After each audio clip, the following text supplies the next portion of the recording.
Hi, this is Abul Hussain coming to you direct from London, the United Kingdom, and welcome to another episode of the smma Mastermind podcast, where we talk about how you can start and grow your social media marketing, your digital marketing agency. Now, today I have a very special guest joining me all the way from the US, from Salt Lake City, Utah. His name is Nicholas Reed, and he is the founder of 253 Media. Nick, welcome to the show. Hey, thank you so much. I'm happy to be here. Excited for this one. Thank you very much for joining me. Now, for the people who don't know who you are, why don't you give a bit of a background and introduction into who you are and how you got started in the digital marketing space?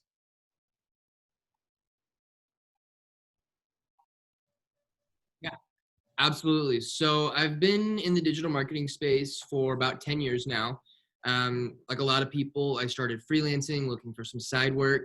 I actually got started because I was chasing a professional cycling career and I needed to get some side work that I could do from my laptop from really anywhere in the world.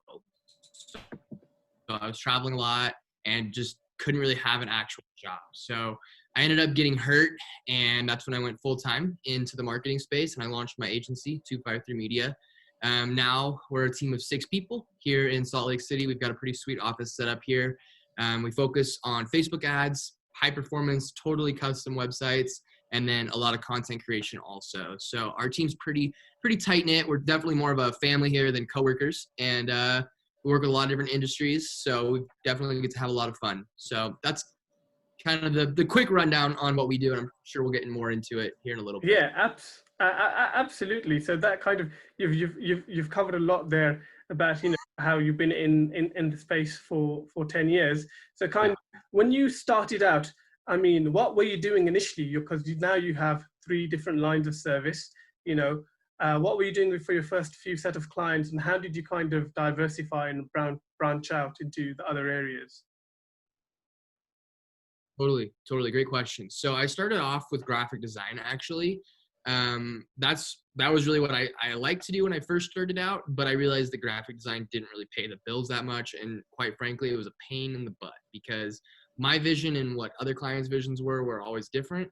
And so I quickly pivoted from there over to making websites. This was probably in like 2009 to 10-ish, 2010, right around there. So about 10 years ago. Started doing websites.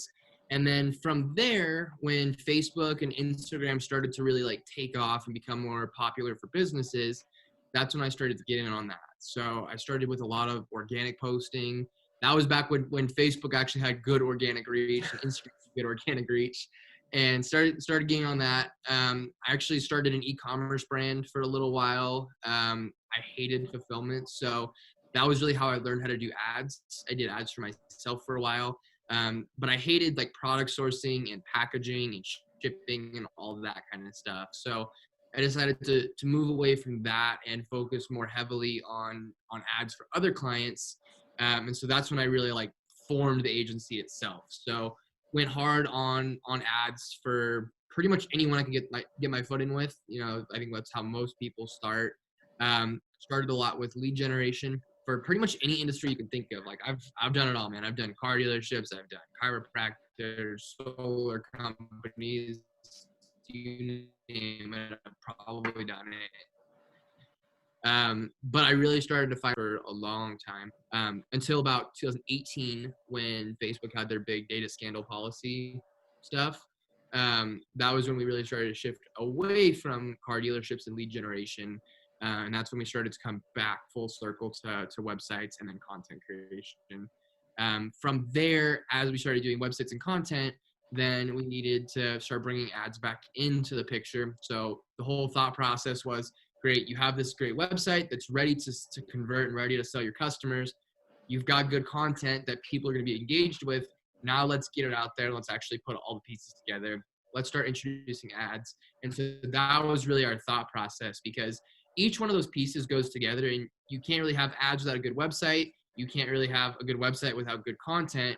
And then you need good content to, bring everything together. So having those 3 pieces really working in good unison and harmony together is really how we got into doing all 3 of those. because we started getting people asking, hey, we got a website, we want to get people to it. Hey, we need a website, but we don't have good content. Hey, we need to do ads, but we don't have a good website. And so those three pieces, they just go together so well. It just made sense for us to really focus on those three pieces. Yeah, that's a more fuller and more interesting story there, I suppose. So, you mentioned you have 6 employees right now. So how is your agency currently set up? Who do you have, specialists, or are they all account managers, or, how does it work internally for you? Yeah, great question. I mean, that's probably been one of our biggest challenges, is really creating a streamlined process within the team.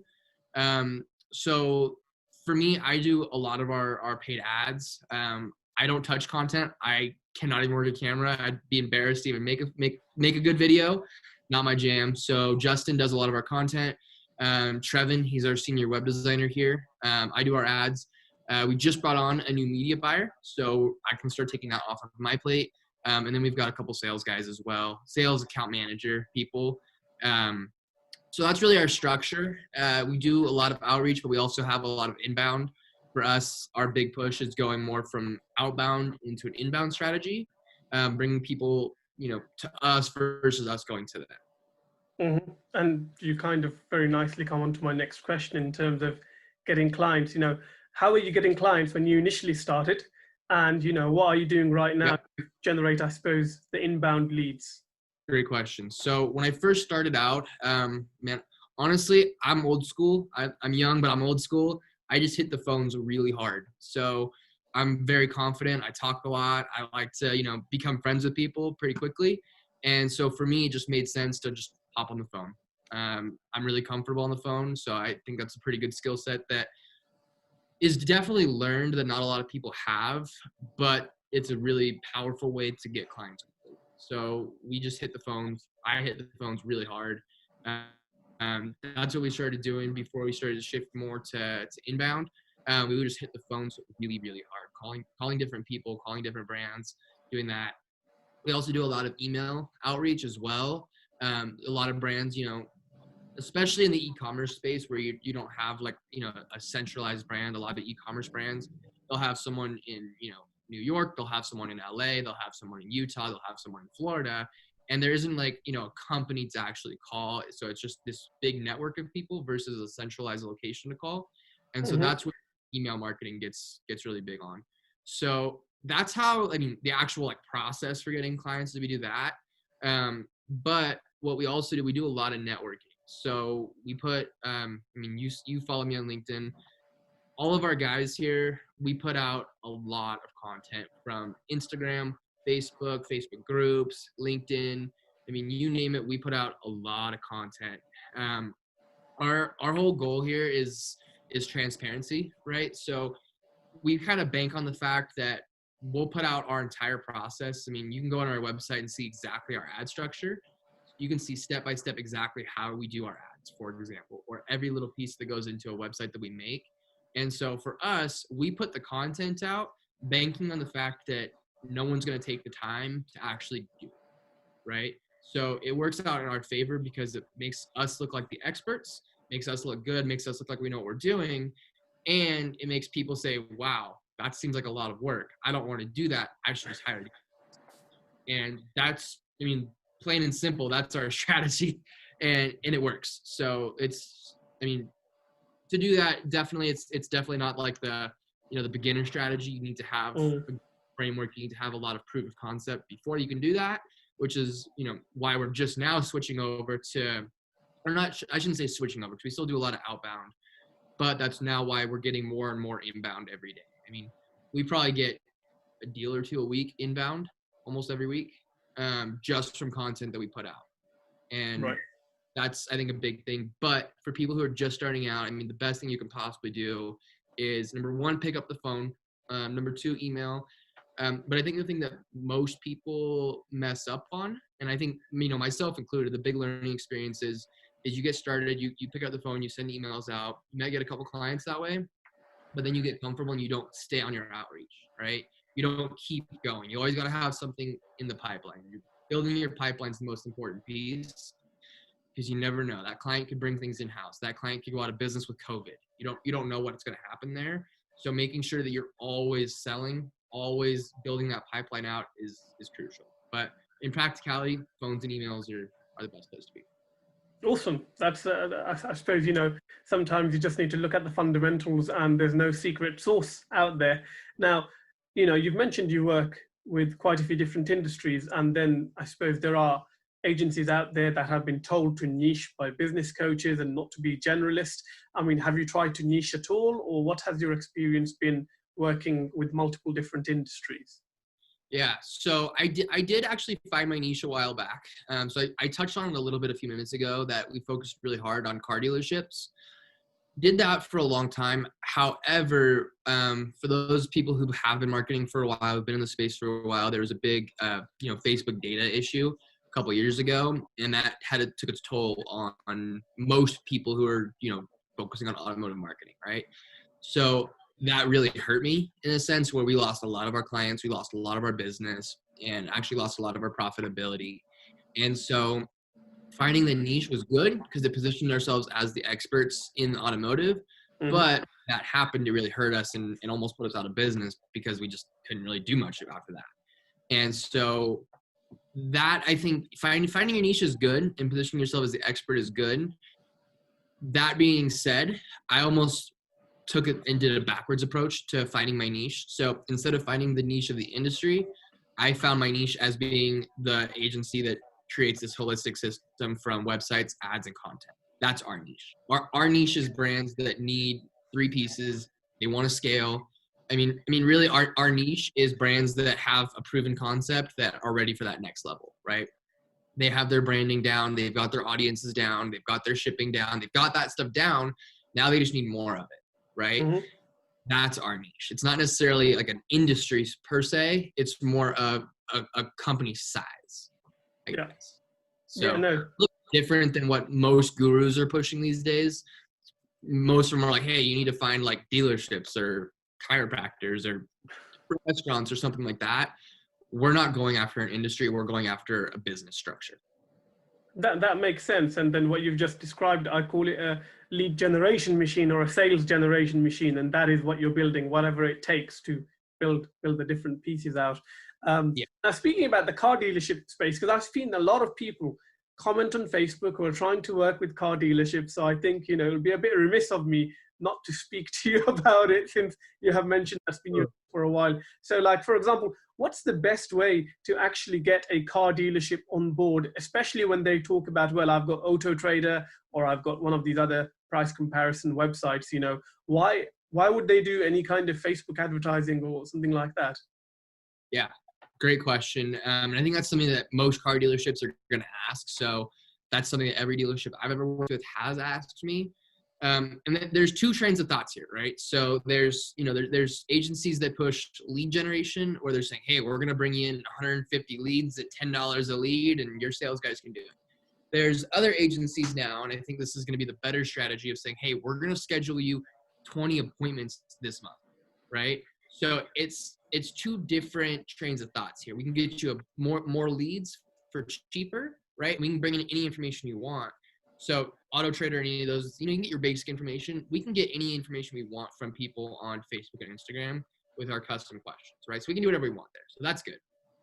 But I think that the especially now, the way the market is, the way, the advertising structures on each platform are, the better strategy would be to actually, say, hey, we're going to, instead of bringing you 150 leads, we're going to bring you 20 booked scheduled appointments for this person wanting to come in for this car for a test drive. That's going to be, I think, the better strategy. Yes, it's going to be, I think the whole, to simplify it is quality over quantity, right? That's where I think a lot of dealerships are looking for. With really any industry and lead generation, it comes down to how many sales can you get, right? Leads don't mean anything. I mean, we get here at the agency, just for us personally, we probably get, 4 leads a day, just organically. And that doesn't necessarily mean anything for us if they're not closing, right? So as any business owner, and new business owners, like, I want to get in front of as many opportunities as I can. That's great. That's fantastic. But at the end of the day, I can bring you in 1 million leads. If none of those leads convert, you just paid for nothing, right? So selling it as hey, I'm going to bring you in 10 customers. I'm going to bring you in 20 customers. That's how it's going to be sold. That's how the pitch needs to be. Auto Trader doesn't do that. CarGurus doesn't Yeah. do that. Cars.com, they don't do that. It's, I'm going to bring you in this many customers. And I mean, that's the same concept for anything, right? Whether it's automotive, whether it's real estate, chiropractors, whatever, it doesn't matter. Anything that's, not e-commerce, it's, hey, I'm bringing you this many customers. And it's the same concept with e-commerce, though. I mean, it's a different phrasing, but with e-commerce, it's, hey, we're going to have this ROAS, we're going to have this much purchase, like this much purchase value. We increase your revenue by X amount. That's the key. And you need to be able to translate that over to a car dealership. Yeah, no, that's a great breakdown that you've given there. And one of the questions I suppose a lot of people ask are, what's better for car dealerships, lead form ads or generating leads through a website? Oh man, that's the $1 million question right there. And I'm gonna say whatever works better for you. That sounds like a really broad answer that most people are gonna say. I've seen both work. I've done both strategies there. It just depends on what is working for you, right? For most of the time, I'll do both at the same time simultaneously because some people are going to respond better to each different process. There is no right answer there. There's no wrong answer either. I've definitely seen a lot of people sending people to a landing page that just doesn't work very well. So you have to make sure that you have a good landing page to actually make that work. One thing that I think is very important for people who are using a native lead form on Facebook or Instagram is making sure that you're asking the right questions, right? So the concept here is the more questions you ask, the fewer leads you're going to get. It's kind of, do you want quality over quantity? It goes back to that. So making sure that that's dialed in is very important. From there, though, you need to make sure that you're asking the right questions. So your name, phone number, email address, like that's a given. You have to ask that kind of stuff, but you also have to ask more, right? You have to get those qualifying questions. You have to get, more information from your customers. That's not, I think the key here is to make sure that they're not autofill questions, right? It's something that these people actually have to go and take time to fill out and actually submit their information, be, high intent people who are ready to either come in and take a test drive or ready to buy their vehicle right now. That's important because Facebook makes the process so easy to do. I mean, it is so easy to go fill out a lead form. You just go click the button, auto populates all your contact information, done, right? And so a lot of times if you just have that in place, people will fill that out and not even realize they filled it out. And so the reason why I'm saying this is because if you're doing that as your lead form, most of those leads, when you get on the phone and call them, they're going to be like, I don't even remember filling that out. It happens so fast, they don't even realize that it happened. And so asking those qualifying questions where they have to actually fill out, I'm interested in a 2018 Chevy Silverado. My monthly payment that I'm looking for is $470 a month. I have not been pre-approved. Stuff like that.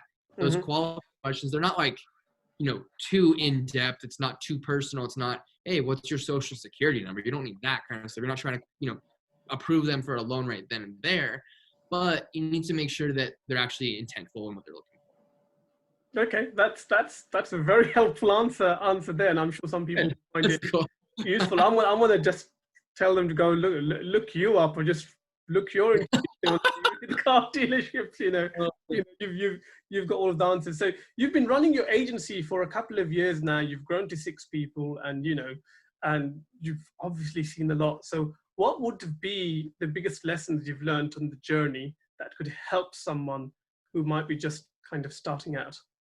Yeah, good question. I'm going to say 2 things for 2 different people. So the number one thing when you're first starting out is customers. You can't do anything if you don't have customers, right?